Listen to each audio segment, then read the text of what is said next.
Bismillahirrahmanirrahim.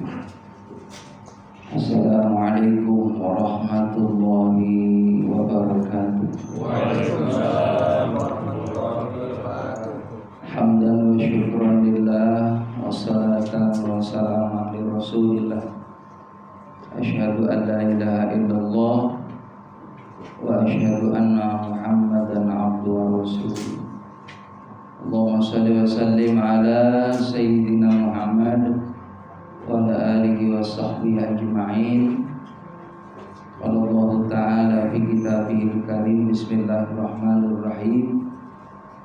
Wa atimul hajja wal umrata lillah. Wa qala Nabi sallallahu alaihi wasallam, al hajju mabrur laisa lahu jazaa'un ilal jannah.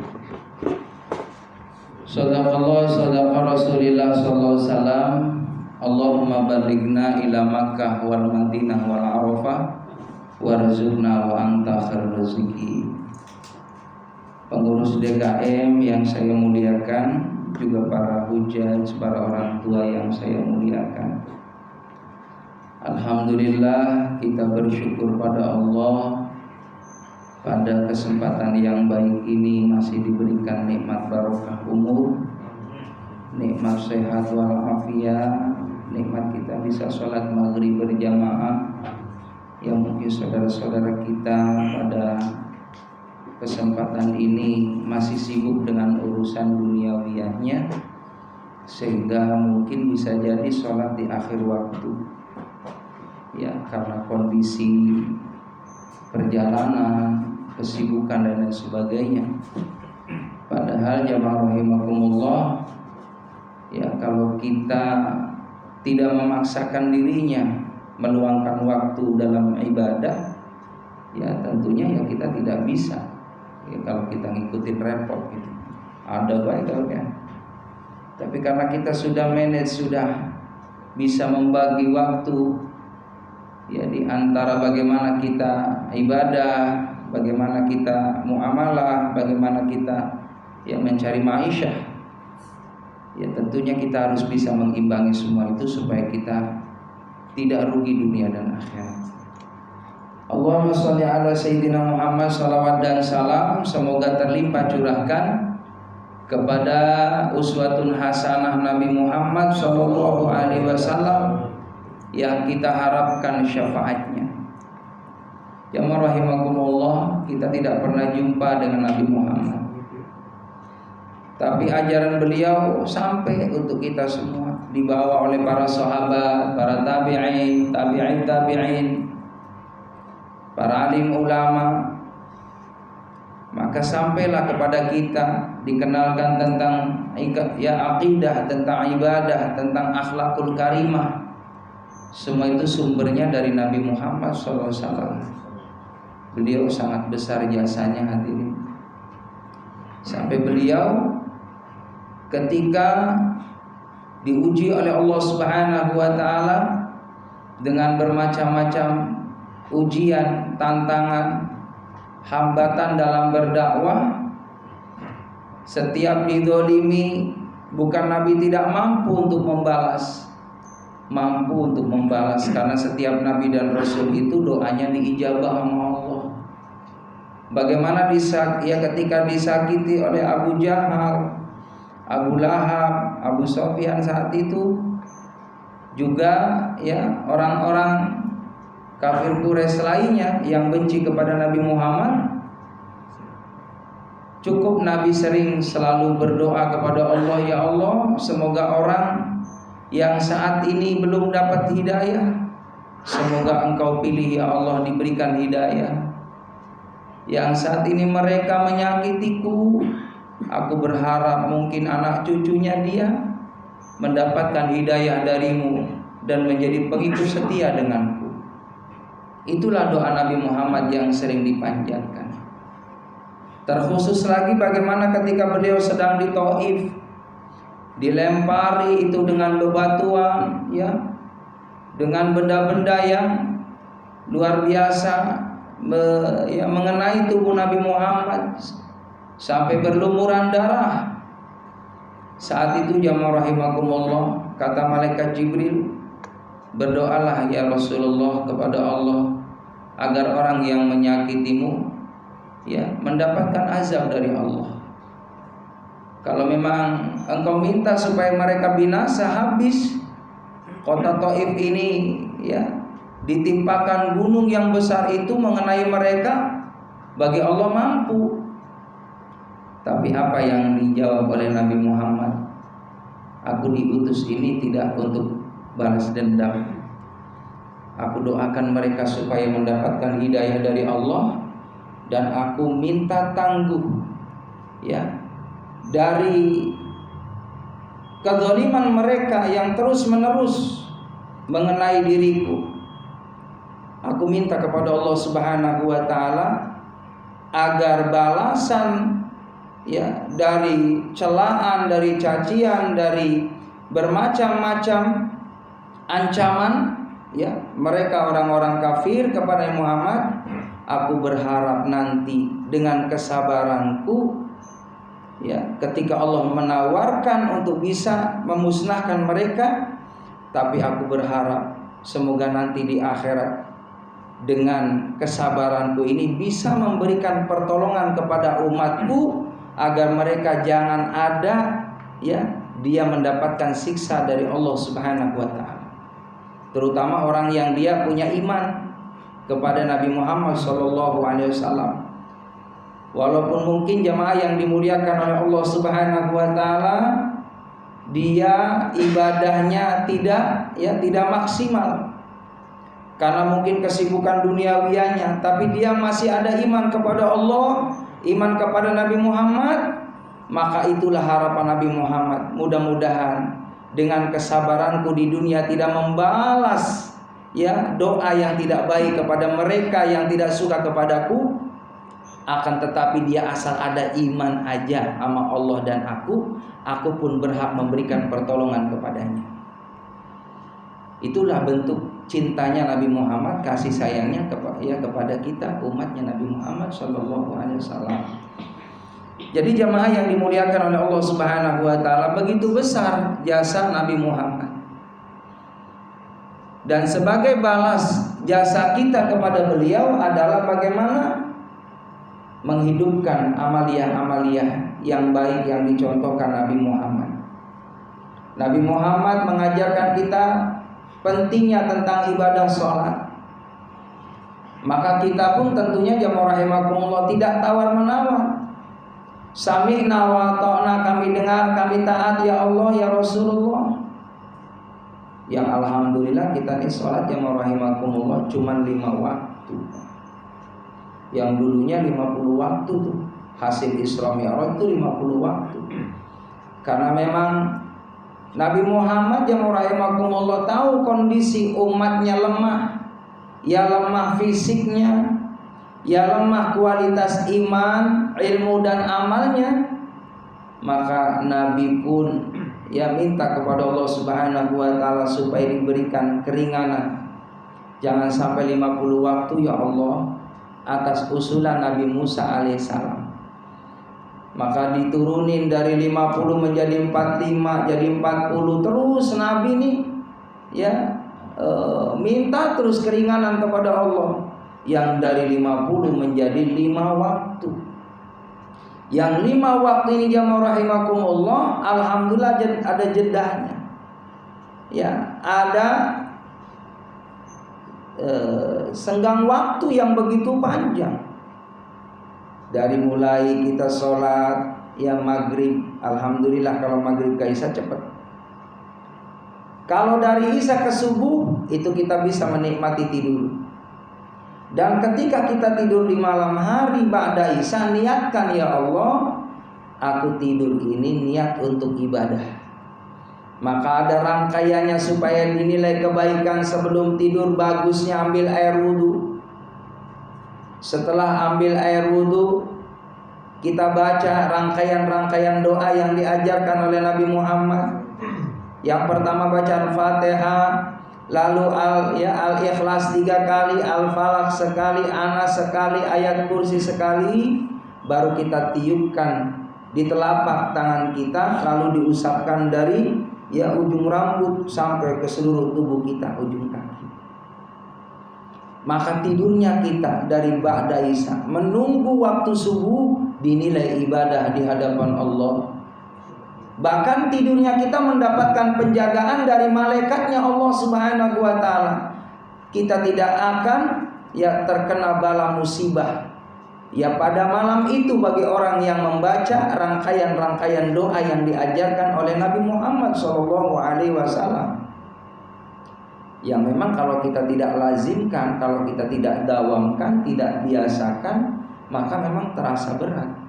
Tapi kalau kita sudah niat, dimulai dari mencoba bismillah terus dipaksa, ternyata subhanallah jadi kenikmatan.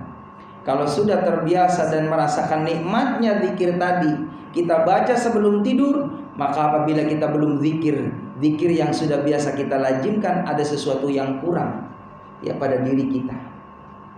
Ya rahimakumullah.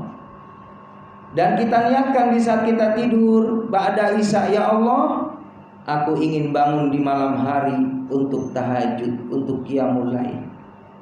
Kalau seandainya kita ya ba'da isya tidur, lalu alhamdulillah dibangunin sama Allah, karena memang yang bangunin kita hakikatnya Allah.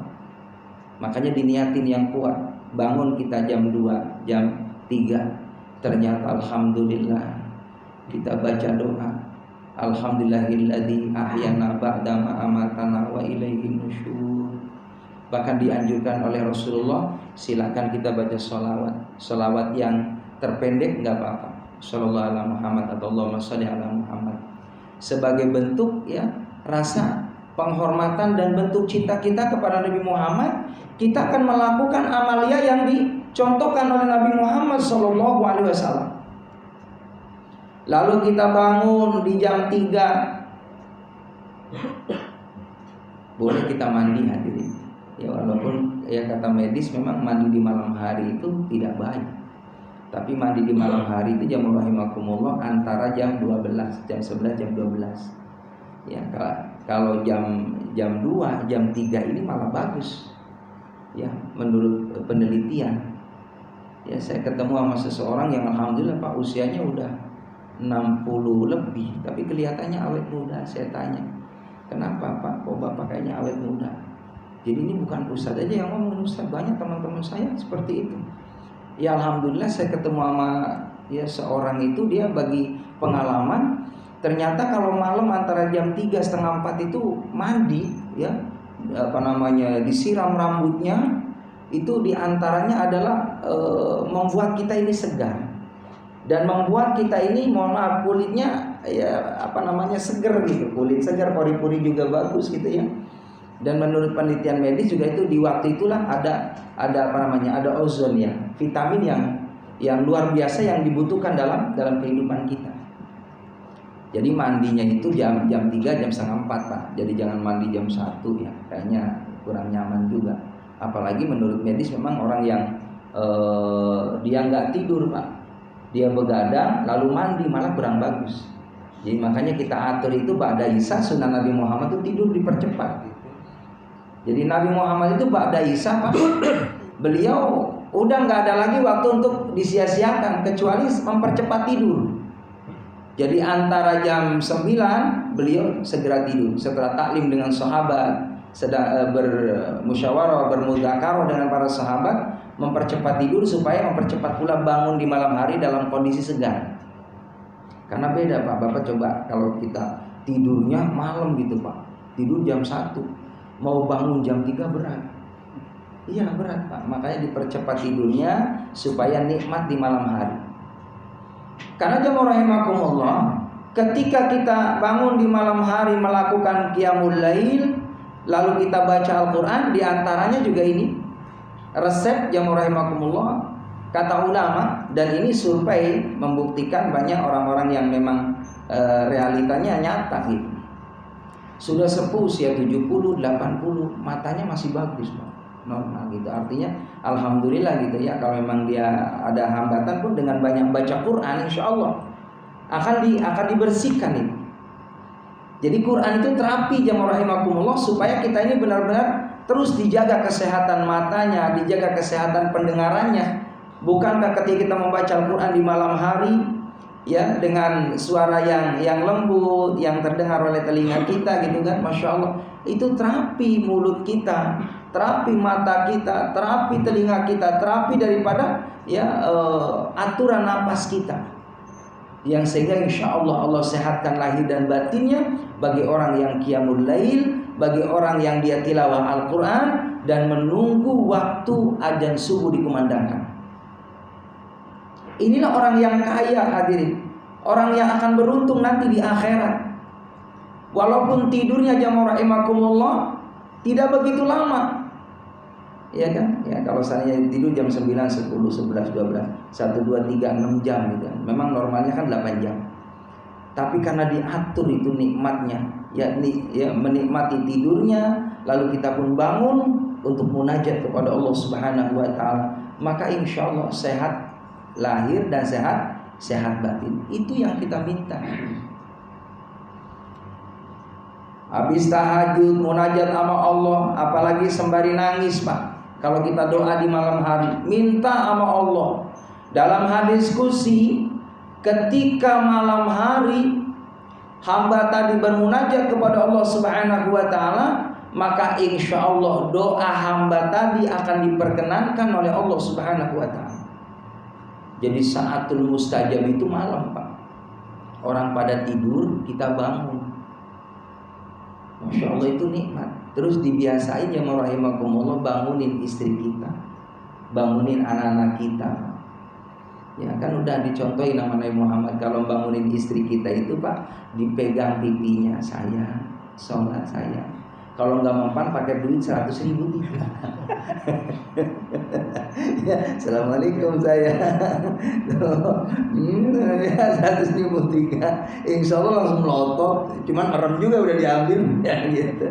Jadi jamaah rahimakumullah, bangunin biar sama-sama ibadah, suami ibadah, istri ibadah, anak-anak kita yang remaja-remaja, ya, yang SD, yang mau lulus, dia mau ke SMP, apalagi sudah SMP mau ke SMA, apalagi yang sudah SMA, lagi kuliah, mestinya kudu banyak munajat kepada Allah. Ya, saya baca dalam satu cerita itu jamaah rahimakumullah, ada seorang anak luar biasa karena dibiasakan oleh orang tuanya. Dari semenjak SD, Pak, suruh qiyamul lail, suruh tahajud anak tadi dari SD. Ketika sudah akil balik, kalau laki-laki kan 15 tahun, berarti 15 tahun itu kelas 3 SMP sebenarnya. Tapi karena memang orang tuanya sayang dan tidak bosan-bosannya, dan memang kewajiban orang tua ini mendidik, membimbing anaknya supaya jadi anak yang baik, anak yang soleh, anak yang soleha. Karena itulah investasi kita. Dan alhamdulillah anak tadi bukan hanya disuruh sama orang tuanya, cuman hanya nyuruh, tidak. Orang tuanya sudah memberikan keteladanan, nyuruh anaknya nak sholat tahajud. Ibu bapaknya sudah siap pakai sarung, pakai baju koko, pakai mukena, udah gelar sejadah. Bangunlah jam 3. Ya namanya anak masih SD kan fisiknya juga masih lemah. Yang penting udah ngikutin orang tuanya, hanya 2 rakaat tahajud gitu kan, ditutup witir 3. Udah nggak apa-apa. Kita orang tuanya lanjutin sampai 11. Karena sudah terbiasa anak tadi, alhamdulillah nggak berat. Dan suatu ketika anak tadi di pesantrenin karena sudah biasa, alhamdulillah malah sudah artinya udah nggak kagok lagi, nggak aneh lagi. Ketika ustaznya di pesantren dia suruh untuk qiyamul lail, maka anak tadi pun bergegas. Bahkan tidak sulit lagi untuk diajak tahajud tidak seperti teman-teman lain yang sebaya. Dari SD, SMP, SMA, alhamdulillah, Pak, itu anak tadi dapat beasiswa dan mendapatkan nilai ranking yang memuaskan di sekolahnya. Ketika ditanya apa kuncinya, kok kamu nak, Masya Allah, begitu cerdas, begitu luar biasa, punya kelebihan. Aku tidak pernah putus tahajud. Jadi jamaah yang dimuliakan oleh Allah Subhanahu wa taala, dan alhamdulillah tahadus bi nikmat, saya pun seperti itu mendidik anak-anak. Dari SD saya ajarin tuh anak saya, alhamdulillah, untuk tahajud, untuk duha. Dan alhamdulillah ketika di pesantren, ya bimbingan tersebut itu nyambung di sana, ada di pesantren itu. Ya duha, ya tahajud, ya puasa Senin Kamis. Dan ternyata alhamdulillah jamaah rahimakumullah tahadus binikmat. Ketika sekolah ya anak-anak kita pun alhamdulillah dapat ranking. Terus lagi diberikan kemudahan sama Allah Subhanahu wa taala, tidak ada hambatan untuk ya mengejar cita-citanya. Dan selesai daripada ya sekolah pun lulus S1 jamaah rahimakumullah, ketika nanya ke teman adakah lowongan kerja untuk jurusan ini, dan alhamdulillah langsung diterima, langsung dapat pekerjaan. Ya, jadi anak saya itu yang 2 udah kerja, lulus pesantren, langsung diminta di sekolahan, langsung kerja. Dan termasuk bungsu ini lulusan aliyah, ada yang minta lagi untuk di sekolah. Jadi itu diantaranya berkahnya kita mendidik anak, memang luar biasa sabarnya Pak. Kitanya ini sabar luar biasa. Ayo bangun. Emang bawaannya kan kalau kita nggak sabar gitu kan, anak-anak segitu lagi ininya gitu kan, ya lagi berat gitu. Tapi dengan keteladanan, ketelatenan kita alhamdulillah. Jadi jamaah yang dimuliakan oleh Allah Subhanahu wa taala, inilah bimbingan Nabi Muhammad SAW kepada keluarganya. Bagaimana kepada istrinya tadi Siti Aisyah dibangunin untuk qiyamul lail, untuk bersama-sama beribadah pada Allah Subhanahu wa taala. Dan kita pun sebagai umatnya untuk membuktikan bahwa cinta kita kepada Rasulullah dengan tadi menghidupkan sunnah-sunnah beliau. Ini membuat Nabi Muhammad senang kepada kita. Dalam suatu riwayat, janganlah kita membuat kesal Rasulullah, membuat nangis Nabi Muhammad SAW. Kenapa? Karena ya kitanya sebagai umatnya seringkali mengabaikan daripada amalia-amalia yang dicontohkan Nabi Muhammad. Bahkan mohon maaf ya rahimakumullah, ya bukan malah mengikuti, tapi menentang daripada ajaran Nabi kita Muhammad SAW. Itu membuat daripada kecewa Rasulullah kepada umatnya tadi. Ya rahimakumullah. Selesai tahajud kita nunggu waktu subuh, dan sholat yang disaksikan oleh para malaikat adalah sholat waktu subuh. Makanya sholat yang paling berat itu sholat subuh Pak. Makanya ditambah as-sholatu khairu minan naum. Nah, kalau di Mekah itu naumnya pendek Pak, as-sholatu khairu minan naum. Nah kalau di Pondok Timur kan naumnya panjang, as-sholatu khairu minan naum. Naum. Jadi sholat itu lebih baik daripada tidur. Jadi tidurnya tuh panjang tidur. Jadi makanya subuh yang sholat ya itu juga orangnya, ya kan? Padahal jamaah rahimakumullah, sholat subuh itu sholat yang disaksikan oleh para malaikat. Dan waktu subuh itu adalah waktu turunnya rezeki. Makanya kata Nabi, kita nih orang yang menjaga sholat subuh sesungguhnya udah kaya Pak. Sebelum subuh itu ada qobliyah subuh. Sholatul fajri khairu minad dunya wa ma fiha. Sholat qobliyah subuh itu lebih baik daripada dunia beserta isinya. Jadi kalau kita Pak udah melakukan sholat qobliyah subuh, berarti kita ini udah jadi orang kaya di mata Allah, lebih baik daripada dunia beserta isinya. Kalau tiap pagi dapat qobliyah subuh Pak, Masya Allah, kita ini udah kaya Pak di mata Allah. Syukur-syukur bersamaan turunnya rezeki, insya Allah kita pun berdoa di waktu pagi. Dan sunnah pagi itu kita di samping sholat berjamaah subuh, sodakohlah di pagi hari. Begitu Pak. Jadi bagusnya sodakoh di pagi hari.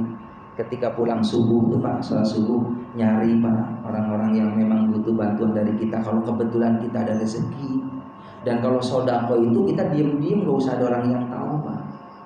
Ya, diam-diam aja. Assalamualaikum salam gitu. Ya alhamdulillah lagi ada rezeki gitu ya. 5 juta. Alhamdulillah dapatnya 5 miliar. Ya kan? Alhamdulillah. Kebetulan nih tetangganya emang lagi butuh, kan kita yang tahu tetangga kita nih butuh apa enggak, kan tahu kita. Ya kan, lagi kurang sehat mungkin, dia kebetulan lagi ya kan enggak kerja, kita ada rezeki. Berikan kemudahan, kelapangan buat saudara kita. Wallahu fi aunil abdi, maka al-abdu fi auni akhi. Allah akan menolong hambanya selama hamba tadi mau menolong saudaranya. Kita ini hidup jamaah rahimakumullah seperti roda berputar, Pak. Wa tilkal ayyamu nudawiluha bainan nas. Seperti roda berputar. Di saat kita jadi orang yang di atas, ingat ke orang yang di bawah. Ini ujian dari Allah, kita dimurahkan rezekinya oleh Allah. Jangan pernah kita ini lupa. Mari di saat kita bisa, berbagilah dengan orang-orang yang membutuhkan. Karena kita tidak tahu, ya kan? Mungkin nanti suatu saat kita diuji sama Allah, ada yang ya dalam posisi di bawah. Kalau kita pernah berbagi dengan orang lain, insya Allah lebih cepat ini bakal naiknya. Bakal ada solusi dari kesulitannya, tidak berlama-lama sulit. Karena Pak, kita memberikan kemudahan ke orang lain. Jadi jamaah yang dimuliakan oleh Allah SWT. Dan memang mau kapan lagi kalau tidak sekarang, Pak? Terutama jemaah yang dimuliakan oleh Allah Subhanahu wa taala. Ini ada doa malaikat Jibril alaihissalam. Ini juga kaitannya pada waktu halal bihalal, Pak. Kata malaikat Jibril, celaka. Ini malaikat Jibril doa, Pak. Celaka ya Rasulullah, katanya, bagi orang, ini ada Nabi Muhammad, bagi orang yang ketika orang tuanya masih hidup, dia tidak dapat ridho dari orang tuanya. Nabi Muhammad mengamini doanya malaikat Jibril. Celaka bagi orang yang orang tuanya masih hidup, tapi kita nih anak nggak mau bakti sama orang tua. Padahal yang namanya orang tua kan yang menjadi sebab kita ini ada di dunia. Orang tua kita begitu sayangnya sama kita. Orang tua kita terutama ibu yang menyebabkan kita alhamdulillah dari 9 bulan, ya kan? Dalam kandungan ibunda kita, dalam kondisi lemah, dalam kondisi berat bertambah berat. Orang tua kita Masya Allah mendoakan kita, nah, semoga engkau dapat milik rezeki, dapat kemuliaan, jadi anak yang soleh, supaya kau sempurna, lahir dalam keadaan selamat. Itu bunda kita. Subhanallah jamaah rahimakumullah. Kita lahir ke alam dunia, pengorbanannya antara hidup dan mati bunda kita. Termasuk ayah kita juga yang mencari rezeki, subhanallah, luar biasa. Yang tidak pernah kenal lelah mencari rezeki, bagaimana supaya keluarganya yang mendapatkan kesejahteraan. Dan sama seorang ayah ketika keluar dari rumahnya dinilai jihad di jalan Allah Subhanahu wa taala. Dinilai fisabilillah di jalan Allah Subhanahu wa taala. Yang penting niatnya karena Allah Subhanahu wa taala, agar hidup kita sejahtera. Jamaah rahimakumullah. Lalu alhamdulillah kita ya dibesarkan oleh orang tua kita, dididik oleh orang tua kita, bahkan dapat doa yang baik dari orang tua. Dan ternyata alhamdulillah sesungguhnya kesuksesan keberhasilan kita saat ini yang kita peroleh adalah doa orang tua kita yang ketika munajat kepada Allah Subhanahu wa taala. Kata Imam Ghazali, kalau seandainya orang tua kita pernah berdoa hanya sekali aja seumur hidupnya untuk untuk anaknya supaya dapat kemuliaan dari Allah, kebahagiaan dunia akhirat, maka orang tua yang berdoa satu kali itu sesungguhnya sudah dikabul oleh Allah Subhanahu wa taala. Apalagi doanya orang tua subhanallah setiap waktu. Satu kali aja untuk anaknya pasti diijabah. Da'watul walid alal walad kadu'ain nabi ala ummati. Doanya orang tua untuk anaknya sama seperti doanya Nabi terhadap umatnya. Doa Nabi nggak ada yang ditolak, Pak. Pasti dikabul sama Allah. Jadi jamaah rahimakumullah, kita mohon maaf bisa punya tempat tinggal, punya itu namanya mohon maaf pekerjaan, punya pasangan, punya anak keturunan, ini sesungguhnya tidak lepas dari doa orang tua kita semasa hidup. Makanya pantas malaikat Jibril alaihissalam beliau katakan, celaka bagi orang yang orang tuanya masih hidup tapi dia tidak memperoleh ridho dari orang tuanya, bahkan dia menyakiti hati orang tuanya, dia tidak memperhatikan daripada kasih sayang terhadap orang tuanya. Yang murahimakumullah, ternyata kuncinya kalau kita pengen disayang sama anak kita, maka kita pun kudu sayang sama orang tua kita. Mafil aba fil abna, apa yang ada pada diri kita nanti akan diikuti sama anak kita. Lalu bagaimana usaha orang tua kita sudah nggak ada? Kirimkan doa setiap waktu. Ba'da sholat minimal setiap habis sholat, Rabbighfirli wa liwalidayya warhamhuma kama rabbayani shaghira.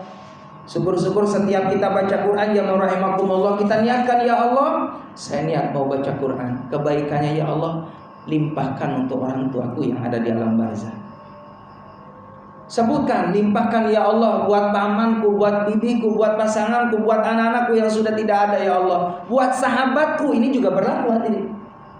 Buat sahabatku yang baik, yang pernah berbuat baik kepadaku, yang sudah mendahului aku ya Allah. Berikan keberkahan Al-Quran ini untuknya ya Allah.